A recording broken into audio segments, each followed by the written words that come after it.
మందులకి సప్లిమెంట్స్కి ఉన్న డిఫరెన్స్ సింపుల్గా చెప్తాను. మందులు ఏం చేస్తాయంటే సిమ్టమ్స్ని తగ్గిస్తాయి, ప్రాబ్లమ్ని కాదు. మీకు ఏవైతే ఇప్పుడు ఆ ప్రాబ్లం వల్ల పెయిన్ వస్తుంది, పెయిన్ కిల్లర్ వేసుకుంటారు, ఆ పెయిన్ని మాత్రమే తగ్గిస్తుంది, సిమ్టమ్ని మాత్రమే తగ్గిస్తుంది ఇన్స్టెంట్గా. మరి సప్లిమెంట్స్ ఏం చేస్తాయి? మీకు లాంగ్ రన్లో, దీర్ఘకాలంలో మనకు ఆ ప్రాబ్లం వేర్ల నుంచి మనకు ఆ ప్రాబ్లంని పర్మనెంట్గా తగ్గించడానికి సప్లిమెంట్స్ అనేవి హెల్ప్ అవుతాయి.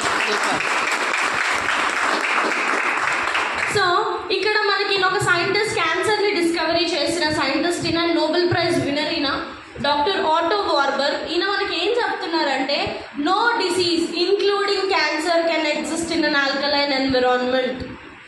మన బాడీ ఎప్పుడైతే ఆల్కలైన్ కండిషన్లో ఉంటుందో అక్కడ క్యాన్సర్ కూడా పుట్టే ఛాన్స్ అనేది ఉండదు.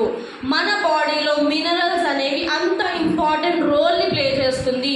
ప్రతి సెల్ వర్క్ అవ్వాలన్నా కూడా మినరల్స్ అనేది అవసరం.